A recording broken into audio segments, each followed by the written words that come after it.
Hello, back again, lovely YouTubers. Just thought I'll do another video on putting this injector pump together on this MQ Triton project. As I said in one of my previous videos, I wanted to clean the EGR cleaner, which is the EGR and the intake. So there was lots of dust and soot inside. So then I thought I'll check the injector pump as well, because it had a bit of a miss.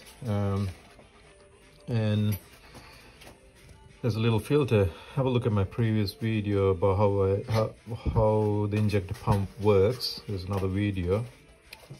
In there I explained there's a little filter under here where the diesel, so the diesel comes through that line there and goes through a little filter in here. So I'm sure that the filter was clogged, so I just took the injector pump off and gave it a good clean, understood how the pump works, and I put it back together. So I just thought I'll make a video how this pump goes back together.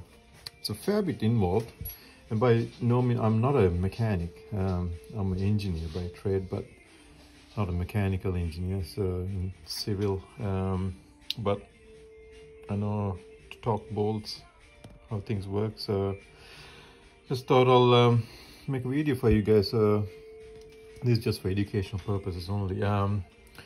So to put it back together, so as you can see, what I've done is I printed two pictures. So that's the injector pump, like that.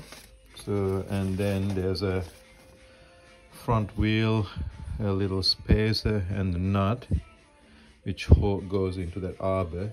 So it works as one, so the wheel turns through the engine and the pump works. So to do that, to put this together, first what I did was I got a bit of PVC pipe. I think it's 50 mil, and I had some plastic cap from a milk container cut like that.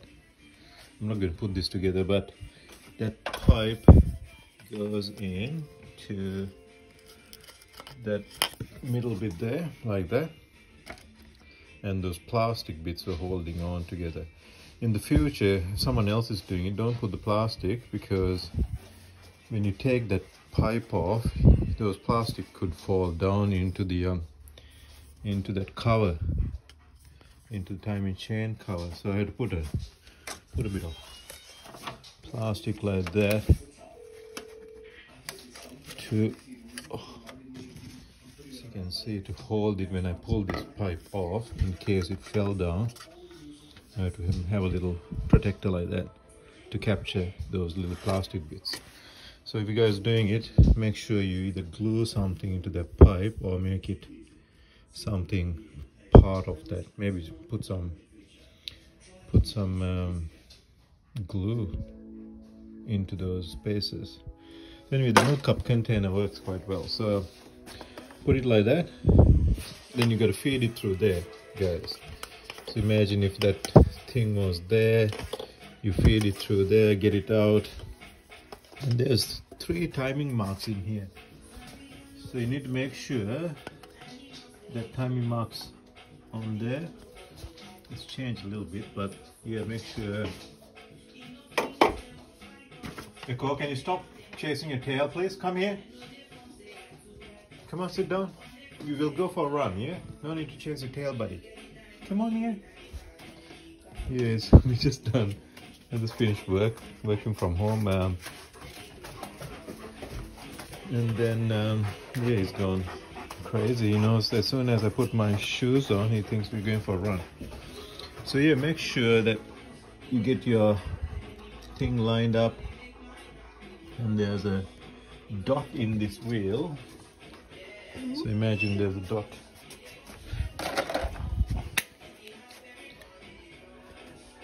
I reckon somewhere here. So I put a mark like that where the dot is. I need to start looking at the camera when I'm recording this. So you put a mark like that. That's what I done right there. Put a mark there. And on that main wheel there's 2 marks like that. So you make sure that it aligns up with there. As soon as you do that, that shaft thing, oh sorry, must be over there. As soon as you do that, there's a little cutout there. The cutout actually came straight vertical like that. So that's another good indicator that you got your timings right. So you get your timing right there. You can see the 2 dots in the other wheel here. So there's another wheel here. And there's 2 dots here. So the wheels like there. 2 dots, and that's a wheel. That's the wheel for the, you know what I mean. So once you got that lined up, then you get this little spacer. That got a little O-ring in here. See that rubber O-ring?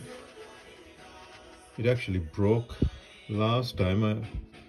I tried to put the whole thing, connect the whole thing together and try to push it in. When you do that, these wheels don't, because they cut in an angle, they don't go into that thing. And I broke one of the original O-ring. So I had to get a new O-ring. Get rid of this liquid marking. Get a normal pen for you guys to explain this stuff. Where were you talking about? Yeah, the O-ring broke, so I had to get a new O-ring. So what I did was I put a bit of grease around that, and then slowly tapped it in here. So there's it's actually gone.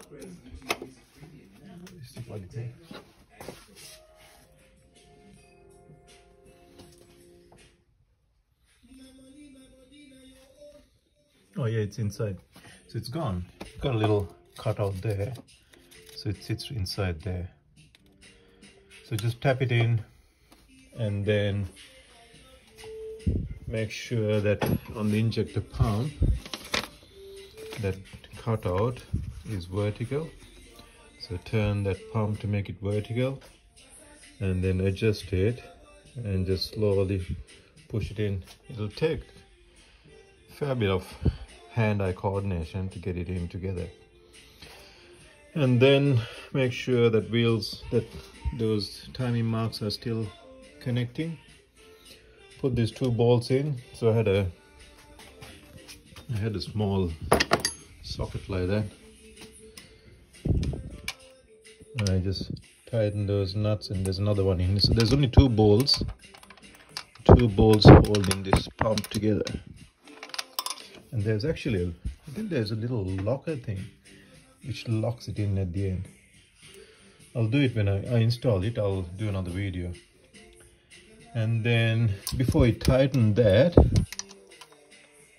make sure the other nuts on as well.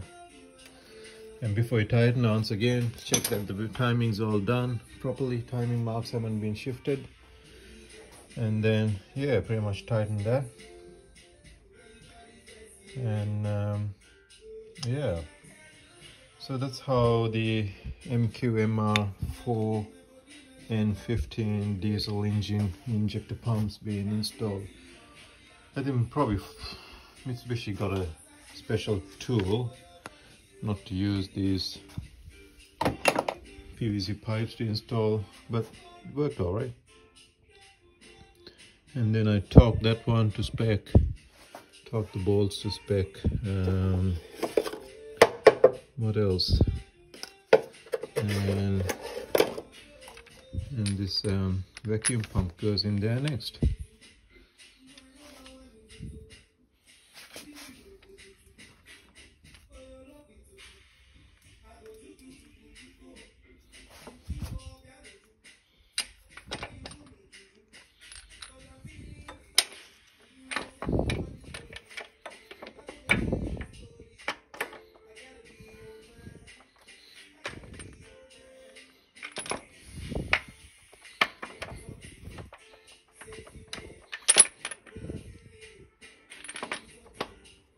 I'll have a look.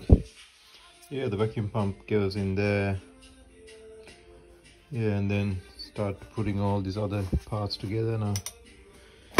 There's a little bracket. I think that bracket, there's a little.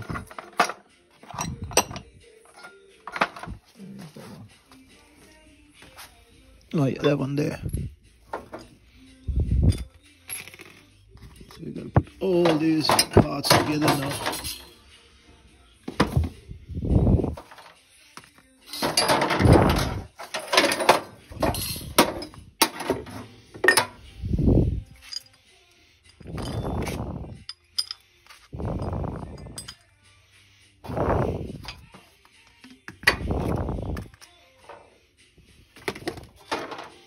That's the next project.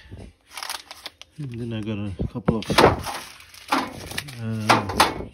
your bolts for your injectors, new bolts, because you can't use the old ones.